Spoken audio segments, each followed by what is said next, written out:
In the headlines, Cable and Wireless Charitable Foundation injects $1.2 million into hurricane recovery efforts here. Solid Waste Management Corporation commits to extending life of the Fockley landfill. And Samaritan's Purse positively impacting Dominica's agriculture. I am Andrea Louis with the Channel 5 News. Back with the details after this.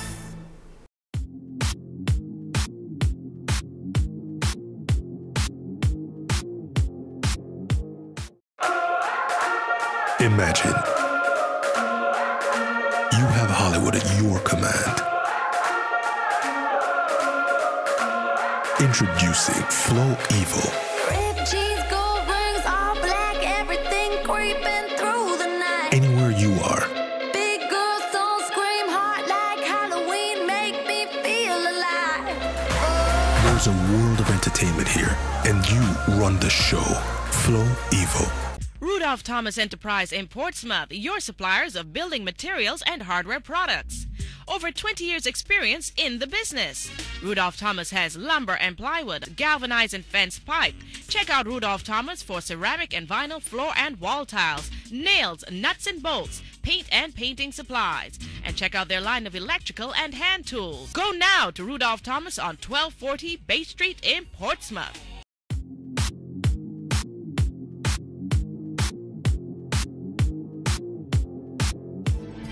Thank you for staying with us. First up, Dominica's leading telecommunications service provider Flow has injected $1.2 million from the Cable and Wireless Charitable Foundation towards hurricane recovery programs here. More specifically, the foundation has lent support to 3 major projects on the island. Flow, through the Charitable Foundation, has donated $540,000 to the government of Dominica to fund the rebuilding of the country's only public library, the Roseau Public Library, which was significantly affected by last year's Hurricane Maria. Another financial contribution in the same amount of $540,000 went towards the All Hearts and Hands Smart Response to help with the rebuilding and refurbishment of 2 primary schools. All Hearts and Hands Smart Response is an agency which supports the immediate and long-term needs of communities affected by natural disasters. To date, volunteers from the organization have completed work on the Paybush Primary and Preschools and are working on the Mont Prosper Primary School. Partnership Manager for All Hearts and Hands, Ellie Griffiths, expressed the agency's deep gratitude for the generous donation of the Cable and Wireless Charitable Foundation. The third project which the foundation is supporting is the Roseau Primary School, which was adopted by Flow, then Lime, back in 2011. The foundation committed $120,000 to facilitate the advancement of the Information, Communication and Technology (ICT) program at the school through the furnishing of the school's computer lab. This will include the full complement of computers, installation of projector and screen, television flat screens, and a multifunctional printer. General Manager Flow Dominica, Jeffrey Baptist, says the company was more than happy to demonstrate its commitment to the Caribbean, particularly the markets affected by the 2017 hurricanes. He went on to say the company has been focused on both humanitarian efforts as well as restoring services to help bring back a state of normalcy following the worst hurricane to impact Dominica. In other top stories, Dominica's agriculture and fisheries sectors are getting a much-needed boost from an international aid organization currently on island. Samaritan's Purse is conducting many projects in Dominica as the country continues on its post-Maria recovery path. Chief of the projects is that of re-roofing compromised houses. But according to Area Coordinator for Samaritan's Purse, Stephen Edwards, the organization is committed to helping revive other affected sectors in society. The fisheries program it's a lot like a shelter program actually, where we're doing some infrastructure repairs at the cooperative buildings along the coast. So Maho Fishery, for one, is just up the road here, and its roof is now rebuilt, and we're working on the electrical work and the more smaller things. So that's an example of the fisheries program. And then yes, poultry, horticulture, targeting beneficiaries to either build poultry pens that can hold the chickens or greenhouses, as well as distributing some seeds, tools, things like that to farmers so that they can restore livelihood that they may have lost from the hurricane. Edwards says soon he hopes to see the effect of these projects on the volume and variety of produce offered at the market.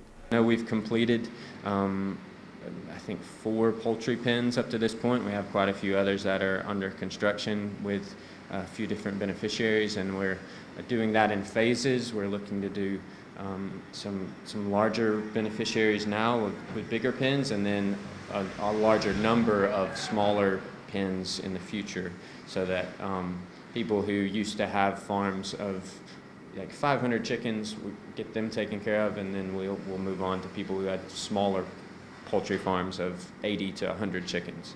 And hopefully we'll start to see some impacts for all of us in the markets with eggs and chicken and vegetables locally grown, like things like that. The projects are happening on an island-wide scale through collaboration with a local entity. Those projects are spread out throughout the country. We're working closely with the cooperatives in all of those sectors, poultry, agriculture, fisheries. We're working very closely with them, allowing them to give a lot of feedback about where we're working, what we're doing. But our farmers that we're working with are spread out throughout the country. There's not a parish in the country that isn't represented in that sense. On to police news now. Police have made arrests in 2 communities where individuals were in possession of firearms and ammunition. Police Public Relations Officer Inspector Simon Edwards has details. The Commonwealth of Dominica Police Force arrested 2 male individuals on suspicion of possession of firearm and ammunition without being the holder of a valid license. The incident occurred at 7:50 p.m. on Wednesday the 10th of October 2018 at Loubier. 3 9mm pistols and 50 rounds of live ammunition were discovered in their possession. The individuals and items were transported to police headquarters for ongoing investigations. The Commonwealth of Dominica Police Force arrested 1 male individual and 1 female individual on suspicion of possession of firearm and ammunition without being the holder of a valid license, and possession of cannabis with intent to supply. The incident occurred at 11 a.m. on Thursday, the 11th of October 2018 at Laplin.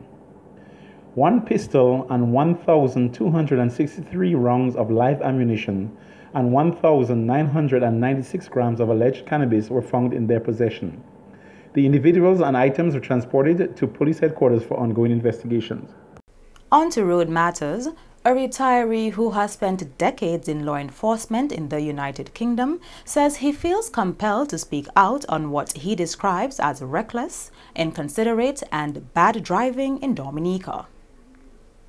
David Michael, who served as a detective in the New Scotland Yard in the UK, says it is unfortunate that he sees very little evidence of enforcement of traffic regulations. The road safety issue has been raised again in light of recent fatalities on Dominica's roads. We also need the policymakers to have a good think about whether this isn't the time to look at introducing new legislation. For example, enforceable speed limits. For example, laws to prohibit drinking and driving. For example, laws to prohibit taking illegal drugs and driving. For example, laws to ensure motorcyclists wear protective headgear. I think we really need some of these, the policymakers and the authorities, to think deeply about that. Michael says the issue of road safety cuts across many government departments. He feels the Public Works, National Security, Health, and other ministries should put their heads together. He is concerned that road signs and road markings are inadequate and in some areas non-existent. The traffic department needs to have a holistic review of how they manage traffic, transport and parking around the country. There's a lot to be done, there's a lot to think about, and I think in the same way that we take it seriously when we expect a tropical storm and we do everything to preserve life and safety, I think this permanent storm that's swirling around us in terms of traffic collisions and that. I think we all need to wake up and do our part to address that. You are watching the Channel 5 News. Stay tuned for more after the break.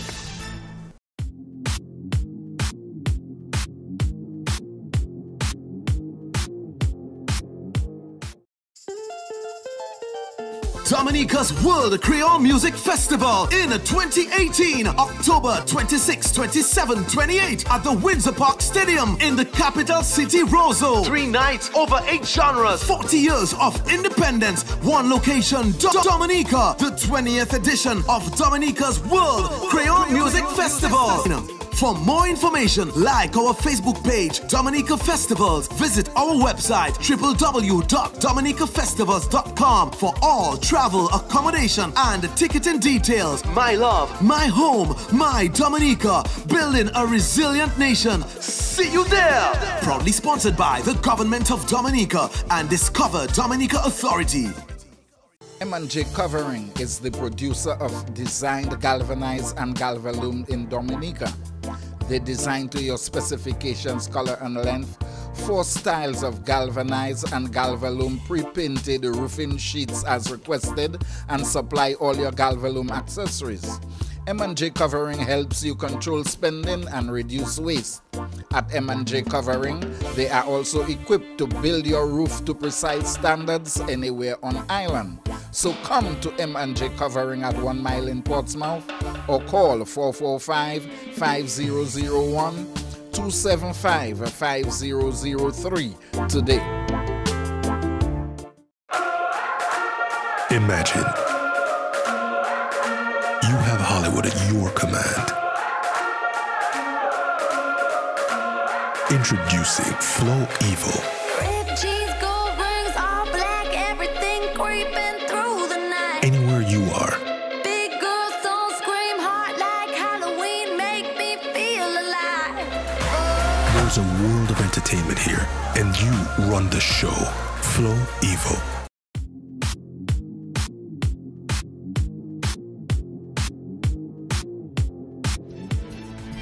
Welcome back. The Forcolé landfill is nearing the completion of one of its post-Hurricane Maria goals. That's according to manager of the Dominica Solid Waste Management Corporation, Florian Mitchell. Mitchell explained that a section of the landfill is almost 100% covered, and this bodes well for the environment and the people who live in the surrounding communities. Our tipping area, I mean, one of the things that you see in a landfill as soon as you come, you see garbage and you see uncovered garbage, so on and so forth. And as we speak, 99% of our tipping area is covered, which is a plus. With that, you have a reduction of birds, a reduction of flies, a reduction of odor, and that speaks well for the overall management of the landfill. Mitchell says moving forward, the company is now looking to extend the lifespan of the landfill and is hoping to see tangible moves towards that goal within this financial year. What we'd want to see, though, within this fiscal period is to start to establish the expansion of the landfill. That would allow us another 10-15 years. Depends on the process or the program that we'd want to employ. So that is one of the things that we're trying to do. In terms of the impacts of the facilities post-Maria, again, we want to probably have some more industrial type facilities on the landfill that will enhance our recycling operation with respect to our PET and our shredding. We'd want to be able to recommend shredding, but for us to do that, we need to improve our facilities and have it like an industrial type facility that will allow, even if you have a category 5, but your equipment and everything else will not be hindered by or impacted severely by those systems. On to our Creole celebrations. Cultural activities are intensifying as Dominica's independence celebrations build up to November 3rd, Independence Day. Chief Cultural Officer Raymond Lawrence says while building back Dominica's physical infrastructure remains the country's focus, there is much to be said about the role which culture plays in nation building. So it sort of helped bring back groups that were sort of scattered or splintered, or in some way they were able to sort of gel and come back together to sort of, and even the independence celebrations. People are unified around. They're more unified, precisely around the activities, and as such, it helps to unify the community and helps to unify the country as a whole. So yes, the houses and material things and so are important, that's fine. You're not saying that food, you know, the shelter is very important and so on, food and stuff. But that boost of the spirit, that what keeps you going in the morning. Sometimes you can have all of that, but when you get up in the morning, you're still like, more I don't feel like, you know, but that culture now, that sense of belonging, that sense of pride. I'm a Dominican celebrating 40 years. Wow, you just want to get up and you feel like celebrating and like doing something. It gives a boost to the spirit, and that is a very, very important part of our rebuilding effort in Dominica. And Dominicans continue to anticipate upcoming independence activities. Some of them will take place this weekend. There is a Southwest Cultural Festival at Goodwill Primary School at 4 o'clock on Saturday. The North Cultural Festival is scheduled for Fort Shirley in Portsmouth on Sunday at 4 in the afternoon. A motorcade across the island is carted for Flag Day on Monday. We've had some great festivals so far, and this weekend we expect to have a number of other festivals around the island: Castle Bruce, Goodwill, Portsmouth and Marigot.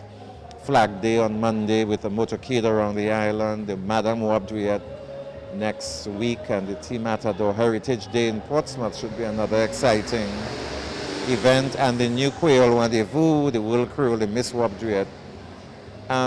You know, a sort of enhanced cultural gala this year at the Windsor Park Stadium with Dominica Night with bands, and so I mean, it's been going well so far, Julian. I must say I'm very, very encouraged, pleased by what I've seen, and I just hope all the other activities, you know, can happen and be a sort of give a boost to the spirit of the country. And as much as we are still coming out of, you know, that disaster caused by the hurricane, but I think activities like that can help to give to help encourage people, help give people a sort of a drive to get up and continue to rebuild and help the country to really rebound and recover. And the visiting Chinese Navy hospital ship is expected to open from 8 o'clock Saturday morning to provide medical attention to the general public. A welcome ceremony was held at the Roseau cruise ship berth on Friday, followed by a visit by VIPs to the ship's hospital. Medical services will be provided aboard the ship from 8 in the morning to 5 in the afternoon. This will continue until Wednesday, 17th October. While here, the ship's personnel will also visit a few health districts, namely Granby, Portsmouth, La Plaine and the Kalinago territory, where medical services will also be offered to the public. Residents of elderly and children's homes will also have access to medical care. The Peace Arc is an emergency medical support platform which comprises 5 main medical areas: casualty transfer, triage, outpatient, inpatient and evacuation. The ship is outfitted with 8 fully equipped hygienic operating theaters and 300 hospital beds. There is a medical staff of 120 medical personnel, including 57 medical doctors, 27 nurses, 36 pharmacists, medical technicians, equipment maintenance engineers, and other professionals. The ship is also equipped with advanced medical facilities as well as a rescue helicopter.